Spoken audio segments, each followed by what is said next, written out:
오늘 우리 함께 보실 말씀은 시편 50편 1절부터 23절까지의 말씀입니다. 시편 50편 1절에서 23절까지입니다. 함께 봉독하겠습니다. 전능하신 이 여호와 하나님께서 말씀하사 해 돋는 데서부터 지는 데까지 세상을 부르셨도다. 온전히 아름다운 시온에서 하나님의 빛을 비추셨도다. 우리 하나님이 오사 잠잠하지 아니하시니 그 앞에는 삼키는 불이 있고 그 사방에는 광풍이 불리로다. 하나님이 자기의 백성을 판결하시려고 위 하늘과 아래 땅에 선포하여 이르시되 나의 성도들을 내 앞에 모으라. 그들은 제사로 나와 언약한 이들이니라 하시도다. 하늘이 그의 공의를 선포하리니 하나님 그는 심판장이시미로다. 셀라. 내 백성아 들을지어다. 내가 말하리라. 이스라엘아 내가 내게 증인하리라. 나는 하나님 곧 내 하나님이로다. 나는 내 재물 때문에 너를 책망하지는 아니하리니 내 번제가 항상 내 앞에 있음이로다. 내가 내 집에서 숫소나 내 우리에게 숫 염소를 가져가지 아니하리니 이는 산림의 짐승들과 뭇 산의 가축이 다 내 것이며 산의 모든 새들도 내가 아는 것이며 들의 짐승도 내 것이미로다. 내가 가령 줄여도 내게 이르지 아니할 것은 세계와 거기에 충만한 것이 내 것이미로다. 내가 숫소의 고기를 먹으며 염소의 피를 마시겠느냐. 감사로 하나님께 제사를 드리며 지존하신 이에게 내 선을 갚으며 환난 날에 나를 부르라. 내가 너를 건지리니 내가 나를 영화롭게 하리로다. 악인에게는 하나님이 이르시되 내가 어찌하여 내 율례를 전하며 내 언약을 내 입에 두느냐. 내가 교훈을 미워하고 내 말을 내 뒤로 던지며 도덕을 본즉 그와 연합하고 가늠하는 자들과 동료가 되며 내 입을 악에게 내어주고 내 혀로 거짓을 꾸미며 앉아서 내 형제를 공박하며 내 어머니의 아들을 비방하는도다. 내가 이 일을 행하여도 내가 잠잠하였더니 내가 나를 너와 같은 줄로 생각하였도다. 그러나 내가 너를 책망하여 내 죄를 내 눈앞에 낱낱이 드러내리라 하시는도다. 하나님을 잊어버린 너희여 이제 이를 생각하라. 그렇지 아니하면 내가 너희를 찢으리니 건질 자 없으리라. 감사로 제사를 드리는 자가 나를 영화롭게 하나니 그의 행위를 옳게 하는 자에게는 내가 하나님의 구원을 보이리라. 아멘. 오늘부터 시편 50편을 함께 나누도록 하겠습니다. 제가 이제 지난주부터 운동을 시작했는데 하도 독한 놈이 옆에 붙어 있어가지고 힘들어 죽겠습니다. 그래도 정말 친절하게 하나하나 자세히 가르쳐 주더라고요. 사실 그렇게 관심은 없는데 그래도 옆에서 이제 가르쳐 주니까 잘 듣고 그렇게 하려고 이제 애를 쓰죠. 그런데도 이제 마음에 안 들었는지 하나하나 옆에서 뭐 팔이 어떻고 각도가 어떻고 얼마나 이제 잔소리를 하는지 그래도 참 최대한 그의 말에 맞춰서 이제 하려고 합니다. 제가 한 20대 때 그런 운동에 대한 열정이 있어서 정말 열심히 했던 기억이 있는데 제가 이제 조카한테 그랬어요. 내가 이거 왜 하는지 모르겠다. 나는 뭐 헬스장 와서 운동하는 게 뭐 대회를 나가려고 하는 것도 아닌데 이렇게까지 내가 무거운 거를 들며 왜 해야 되는지 잘 모르겠다 이런 얘기를 했는데 이제 40대 중반으로 가니까 그 정도의 에너지가 없는 거죠. 운동을 안 해서 이제 먹는 것도 그렇고 이제 워낙 관리를 안 하다 보니까 이제 다시 하려니까 저번 주 분명히 몸이 아팠는데 다시 또 이제 뭐 부위마다 매일 새롭게 하거든요. 그러니까 매일 새로운 데가 아픈 거예요. 그래서 어쨌든 좀 누워 있고 그랬는데 이제 나이 드신 우리 어머니나 우리 분들에게 뭐 운동도 그렇지만 참 성경의 말씀을 자세히 하나하나 보는 게 참 쉽지 않으시겠구나. 몸도 그렇고 마음도 동일하시겠죠. 그럼에도 하셔야 됩니다. 저도 우리 조카처럼 옆에서 독한 목사가 돼야 되는데 그래서 자꾸 옆에 와서 간섭하고 그거 아닙니다. 그렇게 하면 안 됩니다. 진짜 진심 어리게 이렇게 가르치는 모습을 보면서 나도 저런 집요함이 또 독함이 있어야 되는데 하고 그런 마음이 또 들었습니다. 시편 50편을 보면 내용이 상당히 쉽지 않습니다. 네. 그럼에도 여러분 또 한 절 한 절 한 단어 내일부터도 볼 텐데 할 수 있는 만큼 여러분 스스로를 좀 괴롭히셔야 돼요. 네. 에너지가 없으시더라도 자꾸 에너지 있게 또 잘 먹고 또 처음 시작한다는 마음으로 매일을 이렇게 운동도 하시고 잘 드시고 또 말씀도 그렇게 보시기를 제가 소원합니다. 네. 오늘 본문의 표절을 보시면 아사벳이라고 되어 있죠. 앞서 고라 자손의 마스길 그 자손 중에 우리가 헤만을 살펴보았습니다. 그 헤만과 동시에 성전을 섬기며 찬송을 했던 자가 바로 아삽입니다. 그래서 아삽의 시편 또한 78편 시편 78편을 보면 마스길 지혜에 관한 시가 기록되어져 있고 소사님 우리가 함께 배웠죠. 슈샨에 관한 시편도 동일하게 기록되어져 있습니다. 우리가 앞서 고라 자손의 마스길에 대한 확실한 이해가 있다면 아삽의 시도 사실은 그와 똑같은 내용이기 때문에 어렵지 않게 읽을 수 있는데 그런데 이제 시편 50편을 우리가 방금도 읽어봤지만 문자적으로는 사실 문자적으로도 그렇게 잘 파악하기가 쉽지는 않습니다. 그래도 우리가 고라 자손의 마스길에 대해서 오랜 시간 살펴봤기 때문에 큰 맥락을 가지고 여러분께서 함께 이렇게 보셨으면 합니다. 자, 이스라엘이 포로 70년의 기간이 끝난 후에 돌아온 자들 중에 유일하게 찬송, 노래를 하며 이렇게 포로에서 돌아온 그 자들이 바로 아삽의 자손입니다. 그래서 에스라 2장 41절에 보시면 노래하는 자들은 아삽 자손이 128명이요. 이렇게 굳이 아삽 자손이 노래하는 자들이다. 이렇게 기록이 되어져 있습니다. 물론 이제 성전에서 노래하는 자들이기도 하지만 포로에서 돌아오는 그 인원을 셀 때 굳이 노래하는 자들은 아삽 자손이다. 이렇게 성경에 언급을 합니다. 앞서 말씀드린 대로 아삽은 성전에서 찬양을 하던 자였습니다. 그런데 그 찬양의 내용이 무엇인가? 여러분은 누구를 찬양하며 무엇을 어떻게 찬양을 하고 계십니까? 찬양이라는 게 과연 무엇인가? 아삽의 자손이 포로로부터 속박의 상태에서 자유함을 얻고 그것을 찬양을 하는데 아삽의 찬양, 헤만의 찬양 마찬가지입니다. 내가 하나님의 원수요 대적의 자리에서 그것이 곧 포로거든요. 그 육에 갇혀있는 그 상태 거기에서 벗어나서 드려지는 찬양이 시편의 찬양인데 우리는 이제 단순히 다른 나라로부터 억압받지 않는 것에 대한 기쁨에 대한 찬송이라고 이렇게 가난한 이해를 하죠.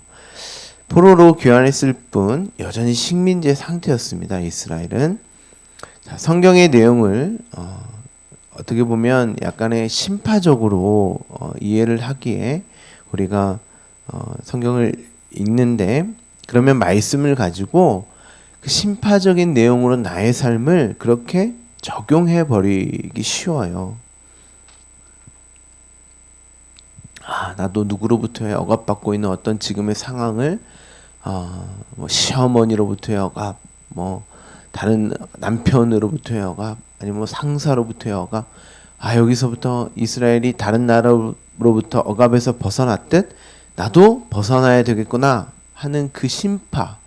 그럼 거기서 조금 해결이 되면 하나님을 찬송하는구나 뭐 이렇게 이해를 하는데 그 정도의 내용이 아닙니다. 성경은 사실 그러함에 관심은 없어요. 왜냐하면 하나님이 이스라엘로 전쟁을 붙이시며 이방 나라로 넘겨버리신다면 오히려 포로로 하나님이 보내신 거예요. 정확하게 말을 하면. 이 내용이 단순히 이들이 하나님에게 잘못을 저질러서 하나님이 화가 나서 벌을 주셨는데 용서받고 돌아오는 이야기 정도로, 그렇죠? 그럼 우리가 생각해 봐야 돼요. 용서를 해 주시면 되지 왜 하나님이 굳이 예수 그리스도를 육의 모양으로 이 땅에 보내셔서 당신의 백성을 구원하시냔 말이에요. 그러니까 포로를 보내고 안 보내고 무엇을 주고 안 주고의 성경의 기록의 목적이 있는 것이 아니라 그걸 통해서 우리에게, 성경의 독자에게 가르쳐주고 싶은 내용이 있단 말이에요. 여러분의 삶, 우리에게 주어진 지금의 삶도 마찬가지입니다. 여러분에게 일어나는 수많은 일들, 그리고 내가 그 일들을 통해서 겪게 되는 어떤 감정들, 생각들, 거기에 머무르는 게 여러분의 인생의 목적이 아니에요. 그것을 통해서 하나님을 아는 데에 그 목적이 있단 말이에요.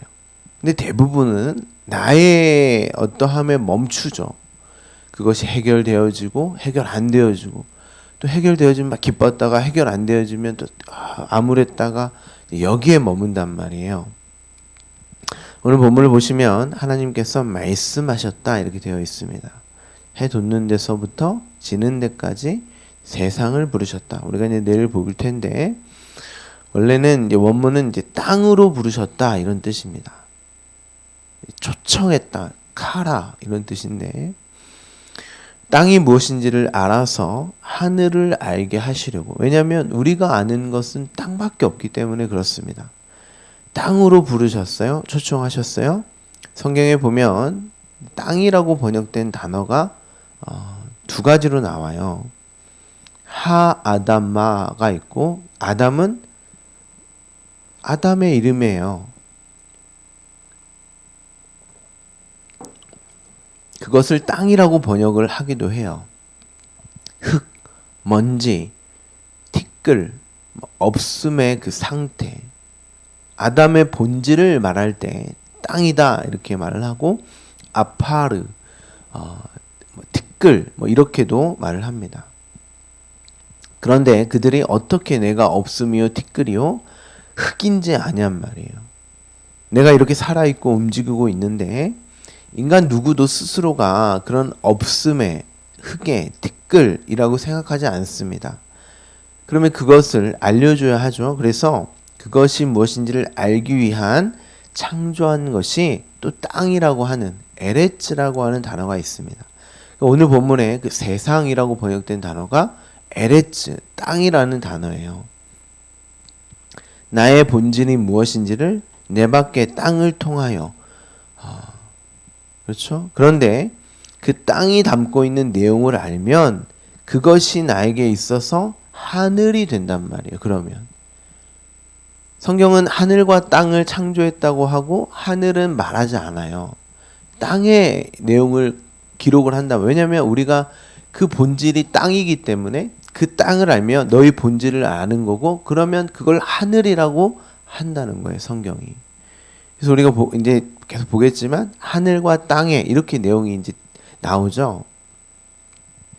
너는 이 땅을 인생을 경험하면서 너의 처음 자리 그것이 무엇인지를 알게 할 거야. 그로 내가 불렀어. 초청했어. 그래서 창세기에 보면 선악과를 먹고 그렇죠? 선악과를 먹고 안 먹고에 사실 목적이 있는 게 아니에요. 우리는 거기에 머물잖아요. 그거 먹으면 벌 받고 안 먹으면 상 주고 이렇게 이제 이해를 하는데 그게 아니라 그걸 먹고 너는 흙이니 흙으로 돌아가라. 이건 저주가 아니란 말이에요.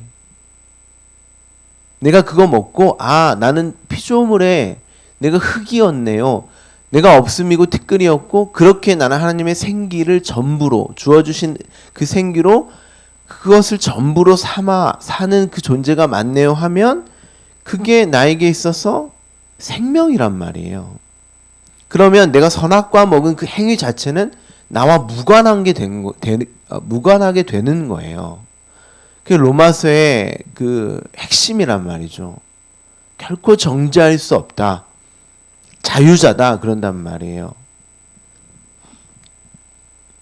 그런데 거기에 머물러 버리면 너가 너의 힘과 능력을 가지고 거기서 생명된 어떤 것을 열매로 가지려고 하면 너가 거기에 머물러서 내가 이거 따먹고 안 따먹고 너의 육을 근거하여서 난 이거 안 따먹을 수 있는 존재, 난 이거 따먹고 벌 받는 존재, 거기에 머물러 버리면 그 땅은 너에게 가시와 엉겅퀴만 내놓게 될 거야. 성경이 그 땅에 충만하라, 땅을 정복하라 이렇게 말을 합니다. 내가 하나님의 초청, 부르심에 의해서 땅을 통해 누구인지 알게 되면 어떻게 해요? 그리스도와 함께 십자가에서 죽어서 살게 돼요. 그렇죠? 그것이 내가 부정되고 부인되는 내가 없음이고 티끌이고 먼지의 상태에서 내 안에 그리스도만 사셔야 합니다가 땅에 하나님의 영, 생명이 충만한 것이고 그것이 말씀에 의해서 나라는 땅을 정복하는 거예요. 그러면 성경이 너희가 생육하고 번성이야 이렇게 말을 한단 말이에요. 그리스도의 열매야 이렇게 말을 합니다. 예수 믿으면 잘 먹고 잘 살고 이런 말이 아니에요. 오늘 해 돋는 데서부터 지는 데까지 이렇게 되어 있는데 해가 돋는다는 것은 저녁이 되고 아침이 되는 거예요. 저녁이 되고 아침이 되니 하고 7의 창조의 내용을 언급을 하면서 왜 우리로 이 땅으로 초청하셨는가, 왜 창조하셨는가 하고 그 7의 창조를 통한 온전한 당신의 아름다운 신부, 2절에 그렇게 나오죠. 성전에 하나님이 어떠한 빛을 생명을 부으셨는가, 비추셨는가를 알게 하시기 위해 부르셨다는 거예요.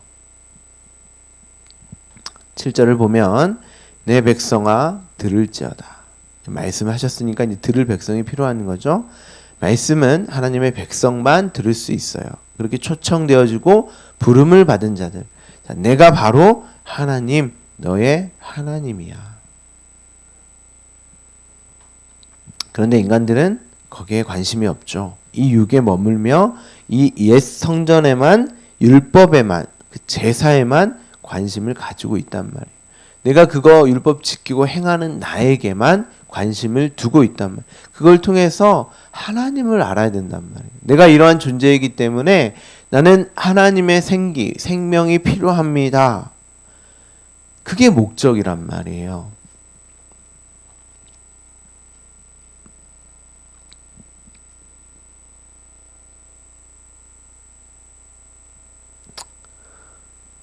이제 8절부터 이제 계속 그 내용이 나오죠. 내 재물 때문에 너를 책망하지 아니하리니 내 번제가 항상 내 앞에 있음이로다. 이렇게 이야기하면서 내가 그 동물 먹으려고 피 마시려고 너에게 제사 줬겠어? 너 그거 열심히 지키게 해서 그거 많이 지키면 잘 지키면 내가 상 주고 못 지키면 벌 주기 위해서 내가 너 줬겠어? 아니야. 내 백성아 좀 들어. 내가 너의 하나님 됨을 가르쳐주기 위해서 준 거 아니야. 그런데 거기에 머무르면 내 원수가 되는 거야. 내 대적이 되는 거야.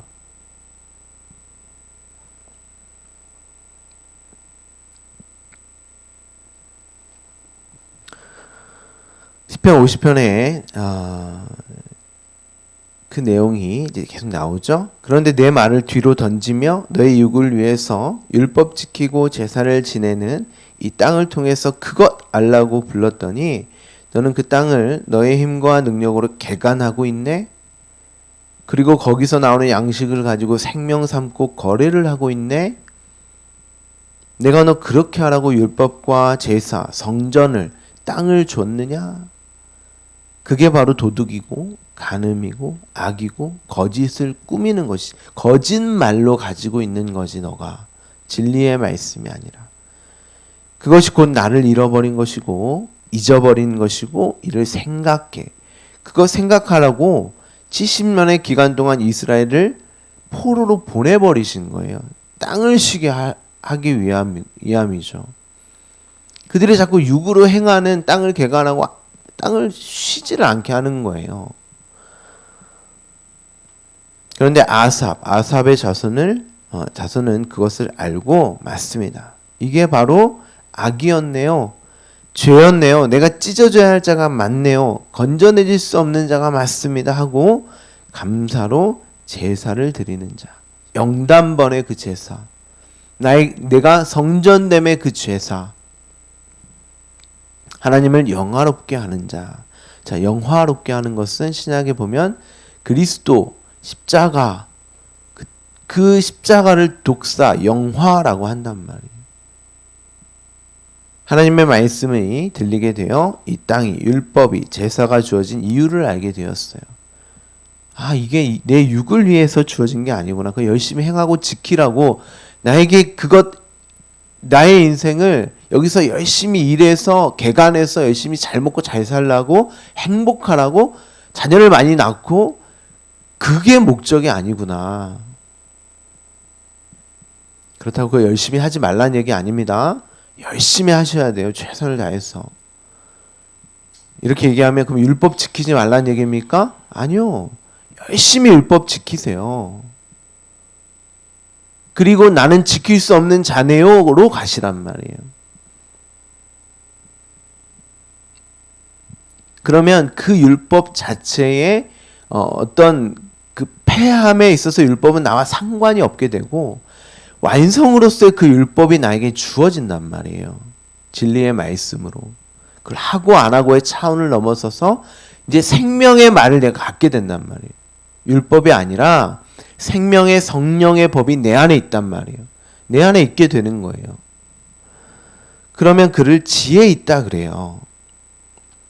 이것이 바로 온전한 하나님 아름다운 나, 신부인 나, 아들된 나이며 하나님의 빛이 비추어진 것이구나 하고 포로된 자로 자유를 얻게 되어 찬송을 하게 되는 것입니다. 내가 바로 어둠이고 아침이 되는 자였네. 그 아침의 다스림을 받는 자였네. 그 세상으로 땅으로 초청되어진 하나님의 아들이 맞구나 하고 순종됨으로 감사로 제사를 드리는 것입니다. 그래서 순종이 제사보다 낫다 그러잖아요. 그러니까 여기서의 순종은 그 순종의 감사의 제사는 그 생명으로 가지는 내가 하나님 앞에 나아가 나의 삶을 드리는 거예요. 나의 삶을 드린다는 것은 뭐 선교 가야지 뭐 봉사해야지 헌신 이런 말이 아니고 그 신랑과의 연합, 그 신랑 옆에 똑바로 서는 그 언약의 기둥에 서게 되어서 그와 연합하여서 새 생명으로 사는 내가 하나님께 나의 삶을 드리는 거예요. 구약으로 돌아가자 그런 말이 아니고 그런 자가 되어서 하나님의 구원을 보게 되었다라는 것이 시편 50편의 굵직한 핵심의 내용이죠. 어떠십니까? 여러분은 여러분의 삶, 땅의 삶을 통해서 하나님의 구원을 맛보고 계십니까? 그러면 여러분이 세상의 속박에서 나의 육으로부터 포로에서 자유함을 얻게 된 자들인 것입니다. 자, 누가복음 4장 18절에서 19절에서 이렇게 말을 합니다.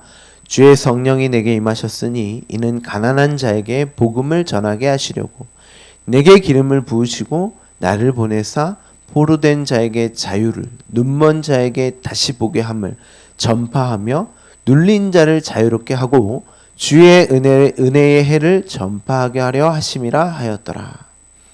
여러분에게 주의 성령이 임하셨습니까? 교회가 맞으세요?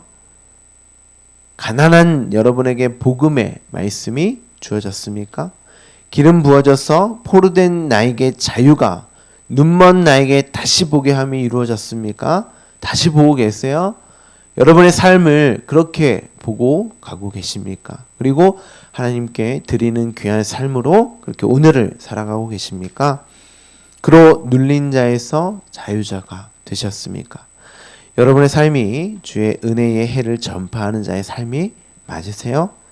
우리 주말씀교회 모든 성도 여러분이 이러한 삶이 되기를, 찬송의 삶. 우리가 이제 49편에서 그렇게 봤죠. 나를 찬송하는가? 내가 이렇게 열심히 일을 하고 열심히 인생을 살았더니 그에 합당한 보상으로 부자가 됐고 건강하게 되었고 자녀가 되었고 교회에 와서 그걸 기도하면 그게 하나님을 찬송하는 것이 아니라 나를 찬송하는 거예요. 그걸 대적이라 그런단 말이에요, 성경이. 우리는 우리의 창조의 목적은 그러한 나를 찬송하기 위함이 아니라 하나님을 찬송함에 있음을 잊지 않기를 간절히 소망합니다. 오늘의 삶이 하나님을 찬송하는 여러분의 삶이 되기를 간절히 소망합니다. 우리 함께 또 내일부터 한 절 한 절 살펴보도록 하겠습니다. 기도하겠습니다.